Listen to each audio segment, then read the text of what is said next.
Hi, this is Salil, author of Colors Numbers as well as Statistics Topics and the creator of the Statistical Ideas website with over 250,000 followers.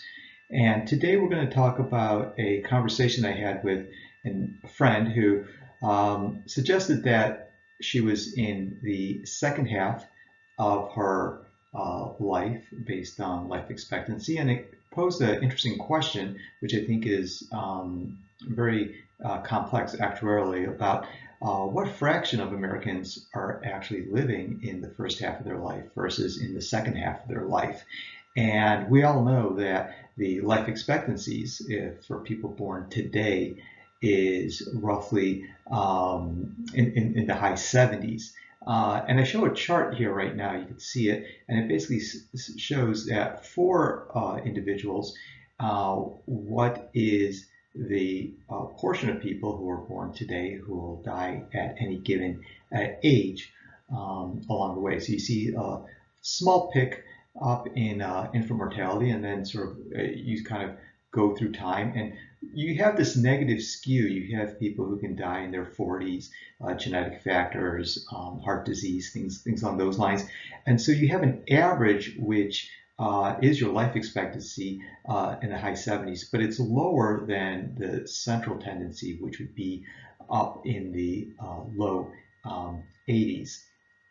And so looking at that for a moment, you still can't judge exactly where people are along the distribution because you have a whole population of people who are now currently living at different ages, and they have their own life tables when they were born and their own factors, COVID and other things. And so we're going to dig into this a little bit deeper. And what you'll see here is that for each age along the way, you can see what your life expectancy going forward from that point is. And so you can still see your high 70s if you're born today in the light blue line.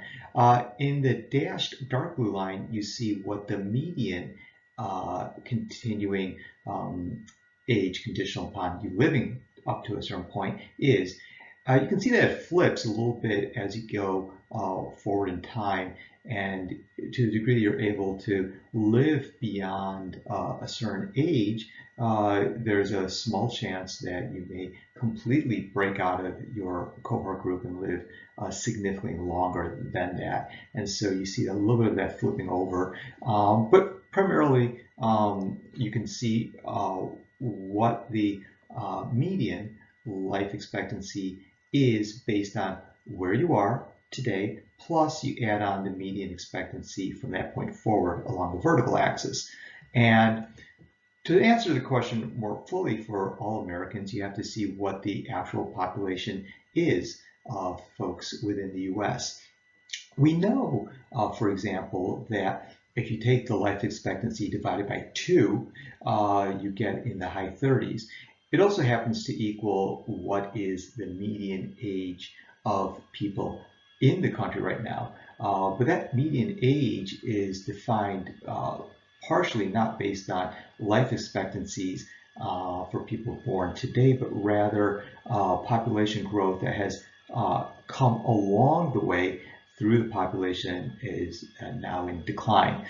What we have here is just what is the portion of people in the current US population at any given age. So again, if you sum up this curve, or the volume under the curve, you get 100%.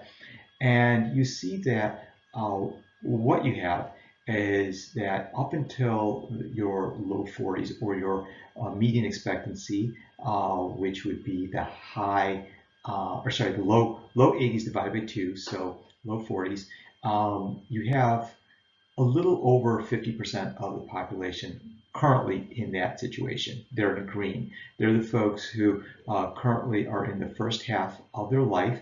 And in fact, due to the fact that they've survived COVID, and you're seeing a little bit of decaying for folks on the other end of the distribution of life, if they've passed away in recent years or are suffering right now from long COVID, you can get a portion of the population that's in the first half of their life that's upwards of 54 to 55%. So it's not symmetrical, again, for the reasons we described above. It's not 50-50.